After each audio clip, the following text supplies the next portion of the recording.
We're back in the boatyard again. We're down in beautiful Ipswich, Massachusetts. Very pretty lines. So she's really quite lovely, quite remarkable. The asking price now is incredible. It's just an amazing price. Hi there, this is Captain Q. Join us as we travel hither and yon to show you some great deals on some really interesting boats and maybe learn just a little bit with each one.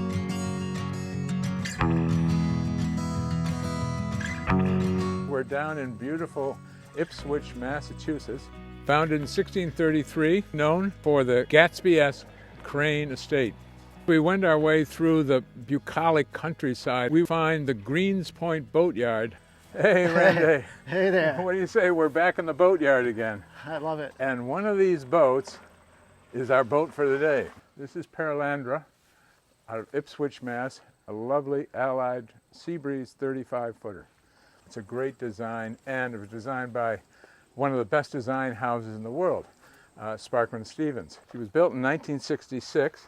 The owners kept it in remarkable condition. It's a very pretty line. Notice one of the nice things about the older boats here that we like is the nice counter on her right here. It's a lovely line coming up to meet the stern, the transom right now. But this was a graceful line. Also the shear line, which is the curve of the deck there, as she comes from bow to stern, will have a slight dip in it, which carries the eye nicely from the bow to the stern and gives the boat some shape to it. The cabin trunk, with a slightly raised doghouse section there with the two bigger windows, gives you over 6 feet of headroom below deck. So she's really quite lovely. The bows today, on more modern boats, they're dropping them straight down. And what they're trying to do, they're trying to get as much waterline as they can so that they can get as much speed in the boat and as much volume in the boat. And they will go a little faster, but when you're talking about 6 knots versus 7 or 8 knots, I don't know if it's worth the extra $400,000. Some of the newer racing boats, they'll cut this way back here and they'll flatten out the bilges so it's almost like a canoe, just to exaggerate the concept. And so when you're under power, heading into a seaway of some sort, it'll jar the teeth right out of your head. All in all, very pretty boat. She's been painted just within the last couple of years. A new owner might want to come along and sometime do something with the bottom. Quite remarkable. The asking price now is about $20,000, just under $20,000, which is incredible. It's just an amazing price. And one nice thing about these boats is that when you go somewhere and you tie up at the dock, somebody's going to come by and they're going to ask you lots of questions about the boat because they're going to say, that's a really pretty boat. Even people that don't know about sailboats, they'll say, that's a pretty boat. It's a full-length keel, which is great. It also has a centerboard in her. And the centerboard will drop down about another 5 feet or so and give you about 9 feet of draft. And you can see it lying down here on the ground. There's a hole in the centerboard, and that's for the pin that holds the centerboard into the trunk, which is up inside the keel box. It has a long run to the keel. You see the keel starts quite a ways forward and then comes back aft. It allows the boat to track very easily. It makes for a very stable boat. So all in all, it's a great combination. This is a big barn door set of rudder here. And she appears to be, on this boat, appears to be in pretty good shape. The gudgeons look okay. There's a 3-bladed prop on here. Personally like to put on a 2-bladed or a folding prop or a feathering prop. That would be a prop where these blades actually turn sideways so that they enter the stream of water coming by and don't offer any resistance. This can actually subtract, I don't know, like a 1/4 of a knot sometimes. Could you fit one on here? Is there enough room? Oh, there's enough room for a feathering prop. Yeah. Like a Paul Loop 2-blade. They could put one in there. And these whole blades would just turn sideways. And with 2 blades, they'd live totally in the aperture.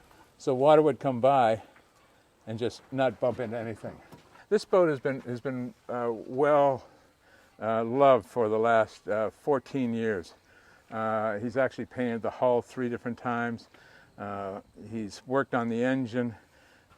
Why don't we go topsides and take a look and see what's upstairs here? What do you think? Sounds good. So here we are in the cockpit, an elk-covered steering wheel here, which is nice. I'd like to see a little oil on that. It's getting a little dry. We have an autopilot on board here. It has a separate motor right down behind this wheel here. But autopilots are really an essential thing. And about a couple of things that are really essential in my book. One is an autopilot, and if you're living in Maine, radar is very important. This boat has both of those things. It has a really nice traveler setup here for the main sheet.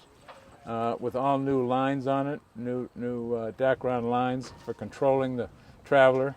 These coamings that I'm leaning against right now are nice and deep, given the size of the boat. Another nice thing too here, we saw a little bit of on the walkie, but this giant hatches here, giant storage. In the forward part of the hatch, of the locker rather, are boxes for batteries. The owner has reported that he's had no sponginess in the deck. If you put drill a hole in it and put a screw in there, if you didn't bed it properly, it's going to leak water, and next thing you know, the wood will rot, the balsa will rot. You will not have a core anymore, and you'll suddenly get a sponginess to the deck. Again, another huge locker, tidy as can be. This boat is sweet. That's going to give you access to the back end of the engine. This is a really clean boat. She's ready to go.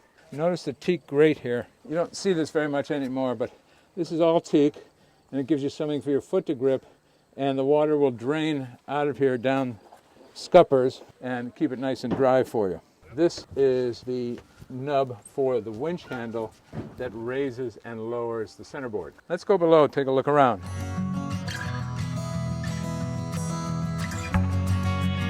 Well, welcome below. The headliner on the boat is all molded, and this is really nice and easy to clean. You're not going to get mold or mildew catching in there. Makes this boat really easy to maintain. The cabin sole is not teak and holly, it's a teak and another filler in there. It's in nice shape. A little varnish, a little wetness here, but nothing to complain about.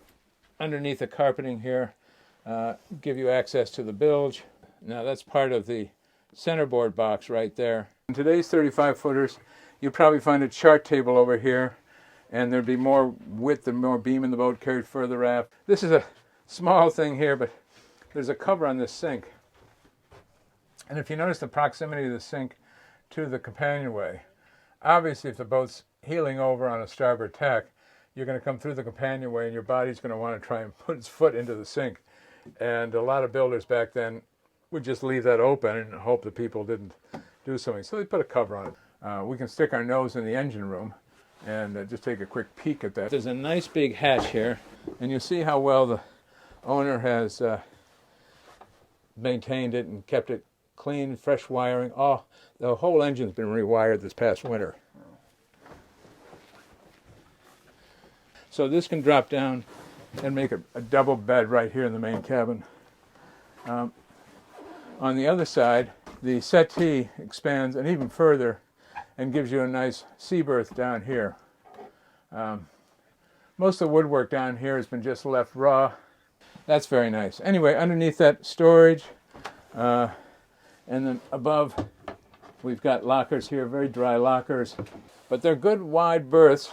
One thing I see here is nice, a little shelf, which would be a perfect place to put a small wood-burning stove, a little Rotelco. It would sit right there, and you'd have a little fireplace in here. I'm not kidding, it would be just great.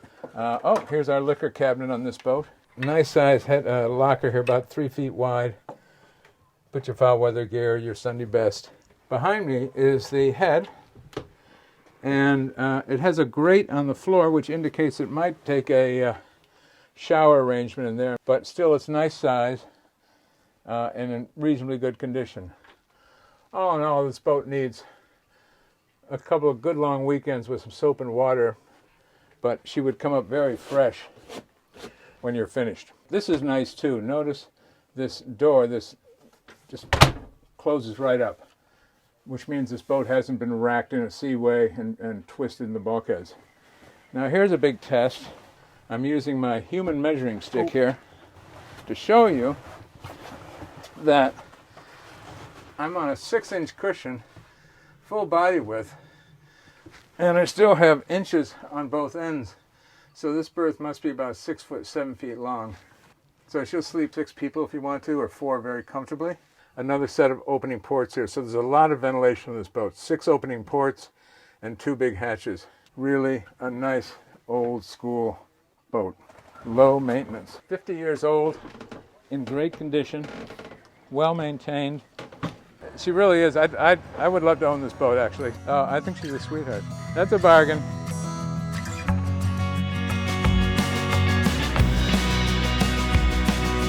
Today we were in Ipswich, Massachusetts, at a little hidden marina off in the marshlands, and we got to look at a really delightful, classic, early Sparkman-Stevens boat. This Allied is a graceful, beautiful little yawl. This is a boat that has soul. She has those overhangs on her which give her such grace. She has a delightful sheer, the sweep of her deck line. And it's the sort of boat that no matter what harbor you sailed into, people would turn around and watch you come in, and they'll all want to know who designed it, where'd you come from, and you'll be the belle of the ball for only $19,000. I hope it's registered with you that this boat is nearly perfect. Her owner was an ex-Navy man and taken great care of the boat. This sailboat has a gasoline engine. The Universal Atomic 4 was the standby back in the 60s and early 70s. They were a terrific little engine. The nice thing about a gasoline engine is that they're really quiet. And once she's up and running, you hardly know the engine's going. So it's a plus. The diesels, of course, have an incredible safety record. They're very efficient and fuel conscious, but they are a little noisy and there's a lot of vibration. The decks were freshly done. The topside's been painted recently.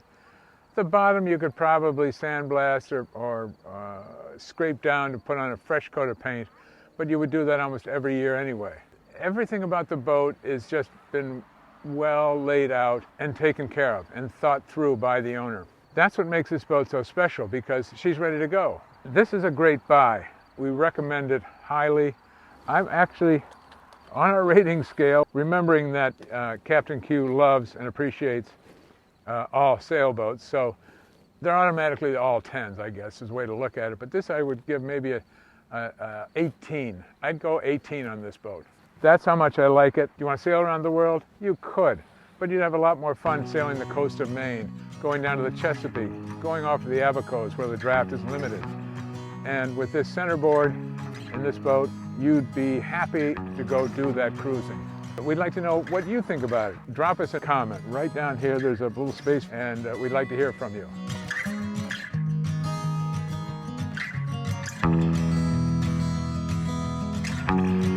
You're going to love this boat. It's very fast. She's really lovely to look at. And I notice here off our bow, we have a small fleet of floating vessels. They're racing right along.